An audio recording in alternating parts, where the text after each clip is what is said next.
Before we get started, I need to apologize. I forgot to change some of my audio settings here and wear headphones because I was playing a game. I'm still kind of new to this kind of recording, so the audio in this video, for the game at least, is kind of messed up. You can only hear it when I'm talking. I've had some mic issues where I have this weird buzzing or hissing noise.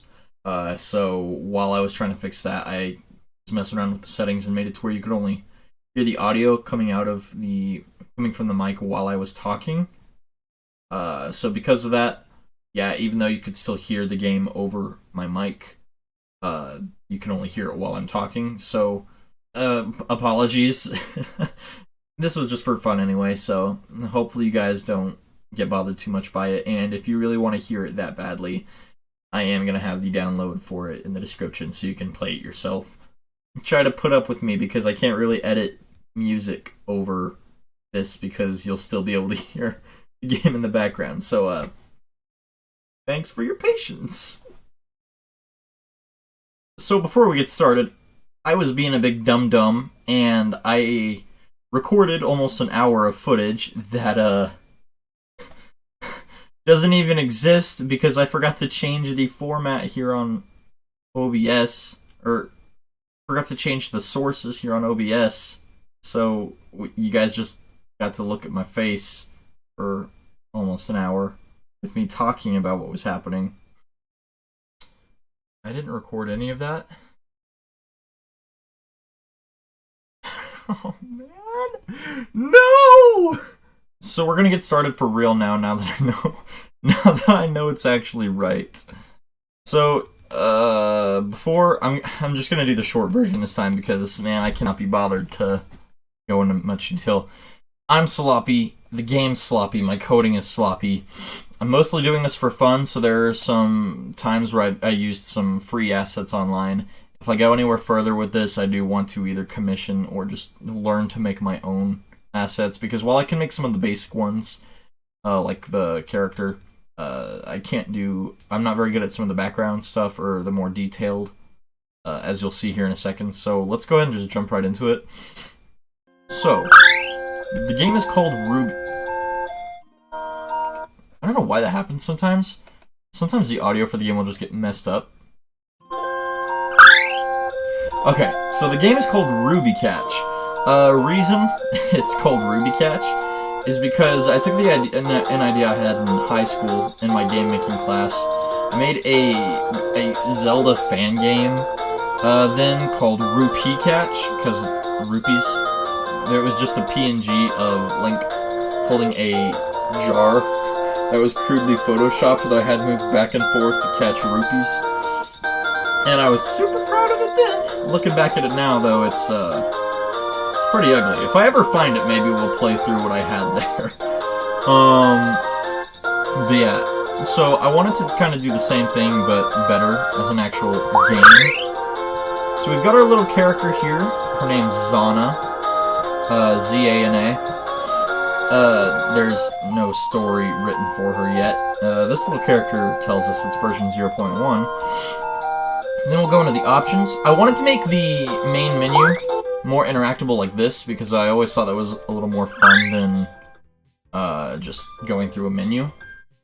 Now we do have a cursor during some of the options menus, just to make things easier, but I try to make it so the character remains in the actual area as much as possible. So we only have a few options here. We can control the volume level with the mouse cursor, so that's fine. We can go into full screen and then exit. That's fine. And then I also did implement a multiplayer mode, which is nice. It's fully functional. I don't know if there's a better way to code what I've done with it so each object interacts with it the same way as it does player 1. Because as of right now I'm just doing it one at a time. But yeah.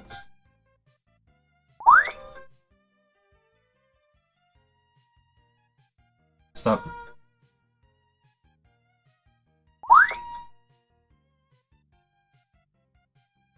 Okay. But yeah. Two-player mode is a thing. I think I forgot to fix the We'll worry about that later. Yeah, two-player mode is fully operational, even if some of the more...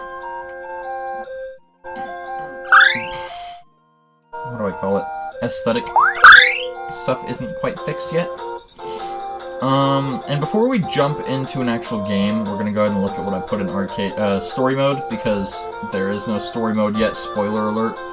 But it's also one of the reasons why I want to either commission someone to do some sprite work or just learn how to do it better myself, because this exists.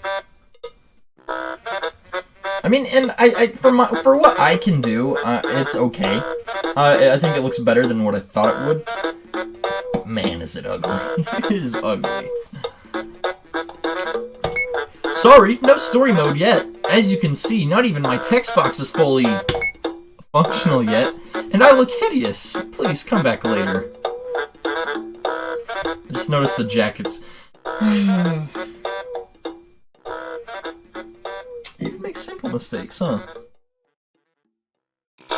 Okay. And then after you go through that, it just takes you back to the title screen, so we'll go back. Oh, everything in the options menu is also available just in the pause menu.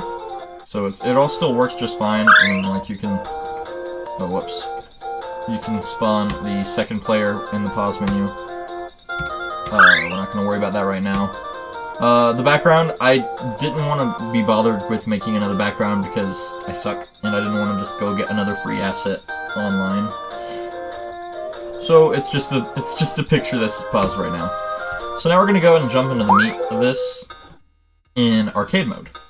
Now, arcade mode, it's really just a simple little arcade game. Try to catch gems that fall from the top of the screen, avoid obstacles, and just try to get a high score. So, the blue sapphires, as you can see at the bottom, give you 1 point. The emeralds give you 2 points. Golden amber gives you 3 points. Black pearls give you 4 points. And rubies don't actually give you 5 points. I just forgot to change the text on that. I changed it so they give you 10 points because 5 was just a little too slow for how rarely the rubies show up. The red potions give you an extra bit of health. The bombs hurt you, of course. And then the blue potions give you magic. As you'll notice, that little sprite down there has a yellow outline, and we don't when we crouch. When you have magic, you'll have a shield when you crouch, which protects you from a hit, but it also uses up your magic. It was something that I figured could be implemented pretty easily, and it was. Except for the animating. I still kind of suck at that, as you saw with the player 2 kind of dancing around. Now, with a small detail, I guess, is that in 2-player mode, your max health is 6, while in single-player mode it's 3. You share health, but you also share your magic meter. So you have to kind of balance out, or you have to work together to make sure you don't die. But it's also a little lenient by giving you that extra health because there's more chances for you to get hit. So, yeah, since we're here, let's just go ahead and jump in. Now, I was... Ugh.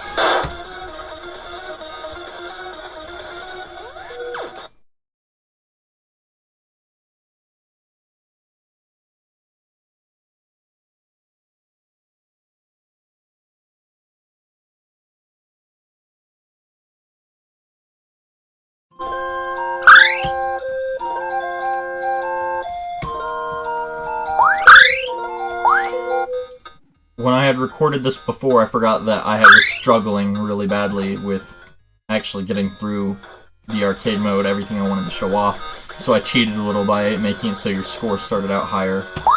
So when you start, you just start with the one wizard. A ruby already, really? He'll start dropping gems and you just want to collect them to kind of get your score up. He'll drop bombs every once in a while too. Really slow here at the beginning. Just kind of lets you play around, learn how quickly each of the items drops and stuff. So now that we have magic, if you crouch, you'll notice we have that shield and there's the little humming noise. It protects us from 1 hit. And you can get up to 3 layers of magic. Layers, whatever. Now, every 50 points you get in arcade mode will increase the level of difficulty by 1. Most of the time that just means adding another wizard. but after a certain point you'll also just start over with more difficult wizards, while your score just stays the same. But the further you go as well, though, the more often rare gems will be dropped, and bombs. The only one that will not be dropped any more frequently by a wizard is the ruby. But obviously, the more wizards you have, the more often they'll drop anyway. They seem to be dropping pretty frequently right now. I'm getting pretty lucky, I guess. Now, before when I recorded this, I was talking about some of the problems that I'm going to try to fix before I actually put the download available in the description. One of those being that sometimes the wizards will just go off screen and die. As you can see, they're coded to either turn around or wrap around the screen, but for whatever reason, sometimes they'll just disappear and not come back.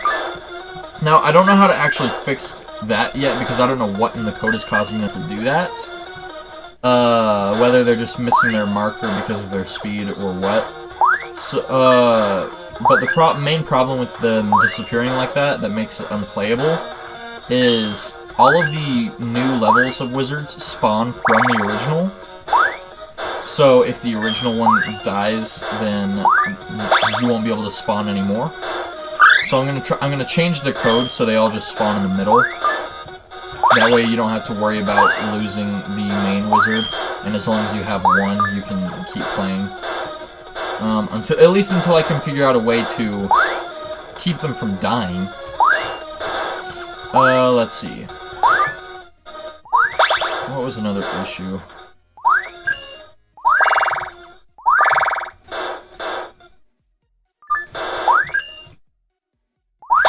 I'm sure we'll think of it when they come up.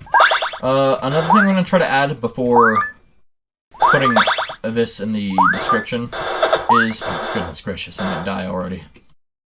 Is the game over screen after you lose does not have a high score system set up.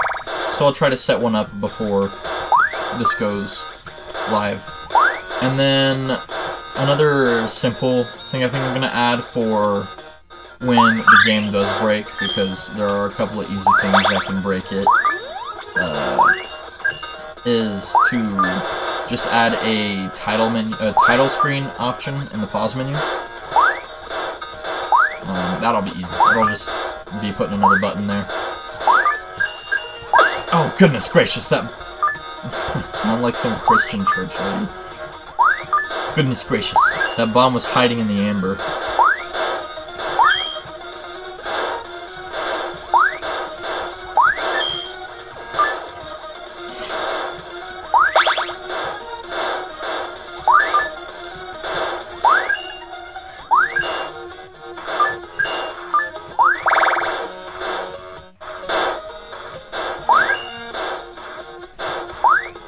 Now,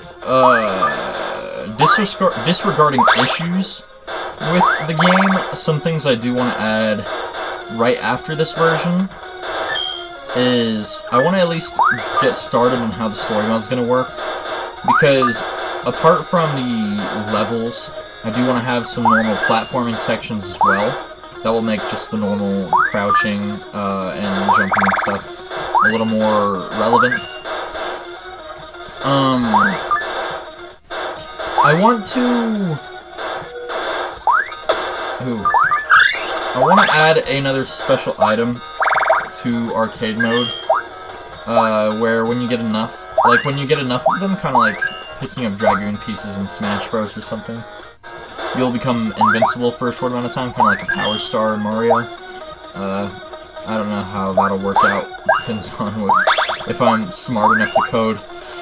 I really want to try to fix whatever makes these guys super slow. There are a lot of problems that I have that I'm not sure what's actually causing them in the code. I am 99% sure this one has to do with the random code that's put in to choose what direction the wizard goes when it spawns. But in the end, I really have no idea. I'm not a very good coder.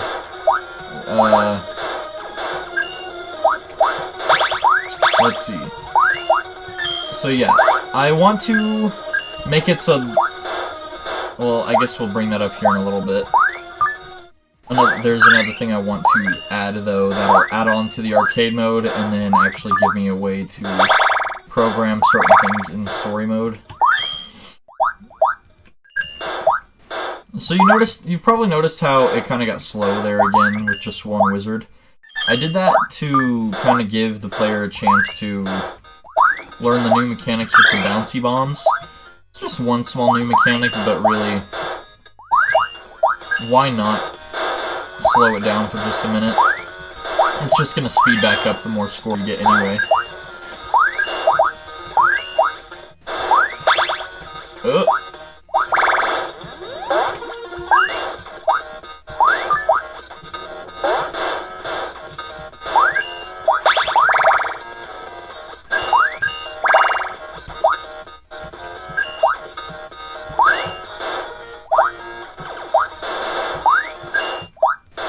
Alright, so... Oh, jeez. Okay, crap. I didn't realize it was gonna start out that intense. So this is the boss. Right now he's basically just the highest difficulty you can get to in arcade mode. Eventually I want to be able to... I want to program a way for you to actually beat him and for it to go back to kind of normal gameplay. That just gets harder on its own over time. But as of right now, this is kind of where the difficulty peaks. Okay. You probably noticed he shoots fireballs too. They're just like normal bombs, except for the fact that they're a bit faster. And yeah, that's pretty much it. Now, I don't know if you can see it very well, but on the very right side of the screen, every once in a while you might see a fireball spawn just off screen.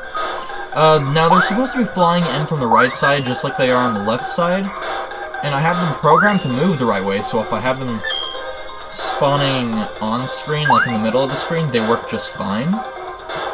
But for whatever reason, I can't get them to spawn and work right off screen. Again, I'm not exactly sure what's causing that. If I can fix that before making this downloadable, I will. Now, don't go downloading this expecting it to be like this grand, fun game for you to show to all your friends, because there's a lot of ways it can break right now. It's just a little fun project I've put together because I've been feeling kind of down lately, so I wanted to do something that I knew I kind of enjoyed. And whether this goes, like, becomes a full game or not, that just depends on how I feel as I keep working on it. I really was just kind of doing it to have fun with something I know I enjoyed in the past, so who knows, we'll see. At least as of right now, I do want to keep working on this, so there's that. And I think I've pretty much shown you everything there is to show you right now, so I'm gonna go ahead and suicide. So yeah, this is my game over screen right now. Yeah.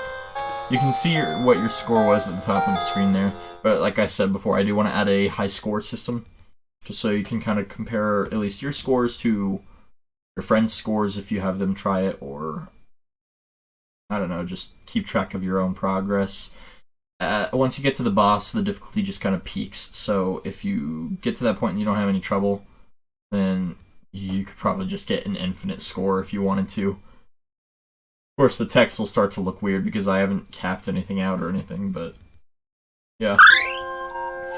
And then once you put the ruby back on the player, just go back to the title screen. And that is Ruby Catch! The quick version. So, let's go back to OBS. And I actually was recording it this time. Okay, so, yeah, that's that. I'm gonna try to fix a lot of stuff video-wise, too. I know that my quality, even though I have really the stuff I need to make videos good, I'm still trying to kind of figure out how to do some of the smaller technical stuff, like make this screen look good when I am just talking to the camera and without having to stretch out the camera itself, because that just looks bad. Uh, right now, I think the Matrix background is okay. It's nothing special, and yeah, it just kind of flips back and forth here and there. Um, but yeah, besides that, yeah, that's Ruby Catch. I hope you guys enjoyed watching, learning a little bit about the thought process I had looking into it. Maybe one day we'll kind of look more into the actual technical stuff. That stuff's all ugly because I I'm a messy coder. I can't keep things organized to save my own life. But maybe we'll still go through it anyway, so you guys can see how my mind works. But yeah, that's it for now. I'm gonna try to upload again pretty soon. I'm still not in the best of moods, but I'm starting to feel better. So we'll see how it goes. I'm gonna try to upload again at least by next week. So until next time, toodle doo, neighbors.